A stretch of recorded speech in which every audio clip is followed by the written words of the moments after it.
జై శ్రీరామ్. అందరికీ నమస్కారం. వెల్కమ్ టు న్యూస్ అఖండ. నేను మీ కస్తూరి శ్రీధర్. మీకు ఒక ఇంపార్టెంట్ న్యూస్ అయితే ఒకటి తీసుకొచ్చిన, ఖచ్చితంగా మీరు న్యూస్ చూడండి, మళ్ళీ మాట్లాడదాం. శంకరాచార్య అవిముక్తేశ్వరానంద స్వామీజీ, ఈయన గురించి నేను రీసెంట్గా కూడా ఒక వీడియో కూడా చేసిన. ఇది ఆయన గురించి నేను చెప్పడం ఇది రెండోసారి. ఈయన గురించి మనం ఇంతకుముందు కూడా ఒక వీడియోలో మనం మాట్లాడుకున్నాం. ఇక్కడ మనం కొన్ని నిజాలు మాట్లాడుకోవాలి. దయచేసిలో ఇందులో ఎవరు కూడా తప్పులైతే ఎతకొద్దు. ఈ శంకరాచార్య అవిముక్తేశ్వరానంద స్వామీజీ గారు మొదటి నుంచి కాంగ్రెస్ పార్టీ మద్దతుదారుడు అనమాట. ఈయన కొంచెం కోపిష్టి. అదేవిధంగా ఏంటంటే ఈ కాంగ్రెస్ పార్టీ ఉంది కదా, ఈ కాంగ్రెస్ పార్టీ మాయ మాటలు చెప్పి ఈ స్వామీజీ వారిని బుట్టలో వేసుకునేది. రాహుల్ గాంధీ కానీ ఇతర కాంగ్రెస్ పార్టీ నాయకులు ఈ శంకరాచార్య అవిముక్తేశ్వరానంద స్వామీజీను అడ్డం పెట్టుకొని రాజకీయాలు అయితే చేస్తూ ఉన్నారు. ఏదైనా కూడా ఒక విషయాన్ని మసిబూసి మారేడుకాయం చేయడంలో ఈ కాంగ్రెస్ పార్టీని మించిన వాళ్ళు ఇంకొకరు లేరనే విషయం మనకందరికి కూడా తెలిసిందే. అంటే అబద్ధపు ప్రచారాలు చేయడంలో వీళ్ళని మించిన వాళ్ళు అయితే ప్రపంచంలో ఉండరు నాకు తెలిసి.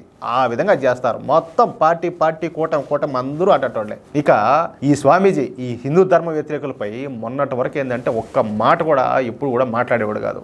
అంటే ఈ కాంగ్రెస్ టూల్ కిట్లో భాగంగా కాంగ్రెస్ పార్టీ అదేవిధంగా రాహుల్ గాంధీ ఈ స్వామీజీను ఉపయోగించుకుంటూ ఉన్నారు. అయోధ్యలో జరిగినటువంటి బాలరాముని ప్రాణప్రతిష్ఠలో కూడా ఈ స్వామీజీ హాజరుగాల. అంటే దాన్ని బట్టి మీకు అర్థం చేసుకోండి ఈయనకు వాళ్ళు ఏ స్థాయిలో ఎక్కించుంటారో.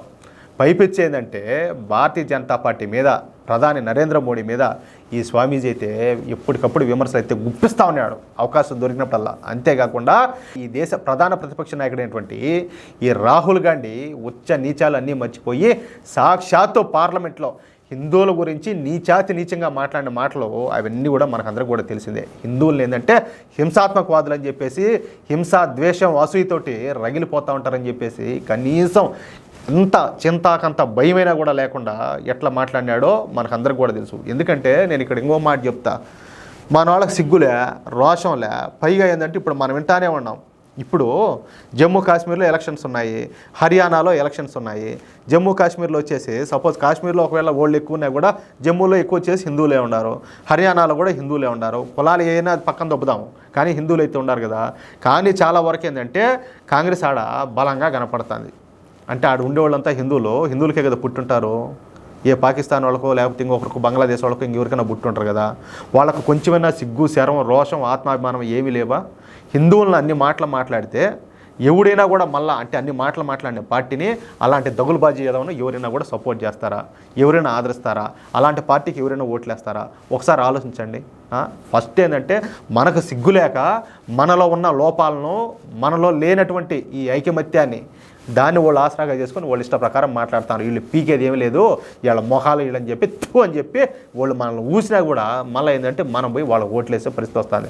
లేకపోతే ఇట్టోళ్ళు పోయి చట్టసభల్లో కూర్చొని ఆడ అంటే ఢిల్లీ అంటే ఏంది దేశ రాజధాని, అక్కడ పార్లమెంట్ అంటే ఏంది దేశానికి గుండెకాయ మాదిరా. ఆడ కూర్చొని హిందువులను అన్ని మాటలు మాట్లాడుతూ ఉంటే ప్రపంచ దేశాలు ఏది ఇస్లామిక్ దేశాలు కావచ్చు, క్రిస్టియన్ దేశాలు కావచ్చు, వాళ్ళందరూ చూసి నవ్వుకోరా? సిగ్గులే మనకు ఒకరవన్నా కూడా? షేమ్ అనిపించదు ప్రపంచంలో? ఇదిగో ఈ మారి మాట్లాడుతున్నాడు వాళ్ళ పార్లమెంట్లోనే వాళ్ళ ప్రతిపక్ష నాయకుడు అంటే మనకు సిగ్గులేదా అనిలే. దోనబోయేవాడు ఎవడైనా కూడా సరే మన కుటుంబ సభ్యులను మనలో ఏదైనా ఈ విధంగా మాట్లాడితే అంటే వ్యక్తిగతంగా మనం ఒప్పుకుంటామా? కానీ అన్ని మాటలు మాట్లాడితే ఎంతమందికి రోషం వచ్చిందో ఒకసారి ఆలోచించండి. అయినప్పటికీ కూడా ఈ స్వామీజీ రాహుల్ గాంధీనే వెనకేసుకొని వచ్చాడు. ఏది పార్లమెంట్ సాక్షిగా అన్ని మాటలు మాట్లాడినా కూడా. పైగా ఏంటంటే నరేంద్ర మోడీ గారి మీదనే మళ్ళీ ఏంటంటే విమర్శలు గుప్పిస్తూ ఉన్నాడు. కానీ ఈ బొంగులో దేశం అదే బంగ్లాదేశ్లో ప్రస్తుతం హిందువుల మీద జరుగుతున్నటువంటి దాడులకు సంబంధించిన వీడియోలు, వార్తలు విన్న తర్వాత ఈ స్వామీజీ వారు తన మనసు అయితే మార్చుకున్నట్టు కనపడుతుంది. ఈ బంగ్లాదేశ్లో హిందువులపై జరుగుతున్న దాడుల మీద మొదటిసారి ఈ స్వామీజీ వారు ధర్మాగ్రహం అయితే వ్యక్తం చేసినారు. మంచి పద్ధతి, శబాష్. చాలా రోజుల తర్వాత బంగ్లాదేశ్ హిందువులను కాపాడే క్రమంలో నరేంద్ర మోడీ ఎటువంటి చర్యలు చేపట్టినప్పటికీ వాటికి పూర్తి మద్దతును అందిస్తానని చెప్పేసి ఈ స్వామీజీ తెలియజేసినారు. అంతేకాకుండా మొదటిసారి ముస్లింల మీద ఈయన విరుచుకుపడినాడు. అసలు మన దేశం 3 భాగాలుగా విభజించబడింది. అంటే ఇది ఇప్పుడు మన దేశం నుంచి పాకిస్తాన్ విడిపోయింది, పాకిస్తాన్ నుంచి బంగ్లాదేశ్ విడిపోయింది. అంటే బంగ్లాదేశ్ కూడా మన దేశంలో భాగమే కదా. అంటే 3 భాగాలుగా విభజించబడింది. అది ఏ విధంగా? మత ప్రాతిపదికనే. మరి అలాంటప్పుడు మన దేశంలో అసలు ముస్లింలు ఎందుకున్నారు? అసలు వాళ్ళకి ఈ దేశంలో ఏం పని? వాళ్ళ మత విశ్వాసాలను పాటించే దేశాలకు వాళ్ళు వెళ్ళిపోవచ్చు కదా. ముస్లిం దేశాలు ప్రపంచంలో 57 ఉన్నాయి. మరి మన దేశంలో ముస్లింలు ఆ దేశాలకు వెళ్ళిపోకుండా మన దేశంలో ఎందుకు తిష్ట వేసుకొని ఉన్నారు అంట ఆయన తీవ్ర ఆగ్రహం వ్యక్తం చేశాడు.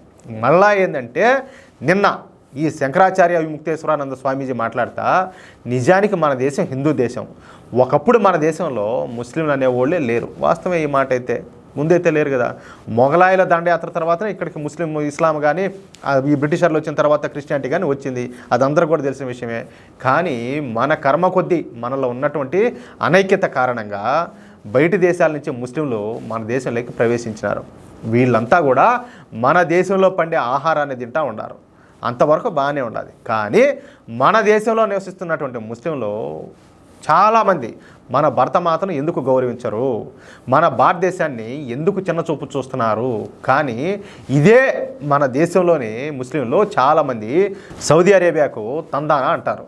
సౌదీ అరేబియా దేశాన్ని గౌరవిస్తారు. కానీ ముస్లింలు తినేది మాత్రం ఈ దేశంలో. కానీ వాళ్ళ మనసంతా వేరే దేశం పైన ఉంటుంది. వాళ్ళు మనతో అంటే ఏది మన హిందువులతో ఎప్పటికీ సహజీవనం చేయలేరు, అంటే కలిసిమెలిసి ఉండలేరు. ఈ మాటలన్నందుకు నాపై కొందరు కుట్రలు చేయొచ్చు, కానీ నేను అలాంటి వాళ్ళకు భయపడినంట. మరొకసారి ఈ స్వామీజీ ఏంటంటే తీవ్ర ఆగ్రహాన్ని వ్యక్తం చేశాడు. ఇక్కడ నేను ఒక మాట చెప్తా. ఈ హైదరాబాద్ ఎంపీ ఒక ఆయన ఉన్నాడు కదా, ఎవరు అసదుద్దీన్ ఓవైసీ.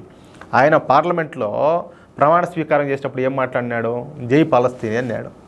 నువ్వు భారత మాతాకే జై అంటే నేను ఈ మాట చెప్తున్నా. చాలామంది మనం చూస్తూ ఉంటాం. ఇప్పుడు స్కూల్స్లోనూ చాలా చోట్ల ఏంటంటే ఇప్పుడు మన జనగణమన పాడతాం. పాడేటప్పుడు చాలామంది ఏంటంటే పాడడానికి ఇష్టపడరు అనమాట. ఎందుకంటే మేము పాడకూడదు అన్నట్టు. ఇంకొక విషయం ఏంటంటే భారత మాతాకి జై అనరు.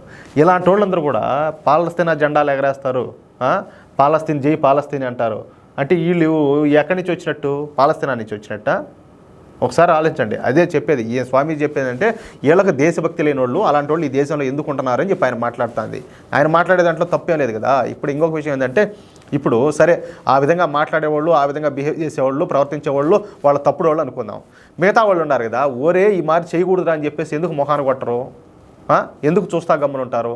అంటే మీరు ఆ తప్పును సమర్థించినట్టే కదా. అంటే ఇప్పటి వరకు కాంగ్రెస్ పార్టీకి మద్దతుగా ఉన్నటువంటి ఈ స్వామీజీ వారు ఇప్పుడు బంగ్లాదేశ్ పరిస్థితులు చూసిన తర్వాత మెల్లగా అదే కాంగ్రెస్ పార్టీకు దూరం జరుగుతుండడం ఇక్కడ గమనార్హం. ఇప్పుడు మళ్ళా చెప్తున్నా, నిజమైన హిందూ అనేవాళ్ళు నిజంగా ఈ దేశ పౌరులైతే, మనలో ప్రవహించేది భారతీయ రక్తం అయితే ఇదే విధంగా ఉంటారు. దీంట్లో డౌట్ ఏం లే. అదే విషయం అయితే ఈ వీడియోపై మీ యొక్క అమూల్యమైన అభిప్రాయాన్ని దయచేసి ప్రతి ఒక్కరు కూడా ఖచ్చితంగా కామెంట్ రూపంలో తెలియజేయాలని చెప్పి కోరుకుంటూ, అలాగే ఈ వీడియో నచ్చితే దయచేసి లైక్ చేయండి, తప్పనిసరిగా 10 మందికి షేర్ చేయండి.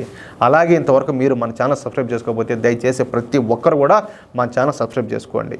నేను ఏదైనా తప్పుగా మాట్లాడంటే ఖచ్చితంగా కామెంట్ రూపంలో తెలియజేయండి. అంతేగాని మత పిచ్చితో అయితే చేయొద్దు. అది ఎవరైనా సరే. నేను మాట్లాడిన దాంట్లో లేకపోతే ఆయన చెప్పిన దాంట్లో ఏమైనా తప్పులు ఉన్నాయా పద్ధతిగా కామెంట్ చేయండి. ఇబ్బంది అలా ఖచ్చితంగా స్వాగతిస్తా. ఖచ్చితంగా మీకు నేను రిప్లై కూడా ఇస్తాను. జై శ్రీరామ్.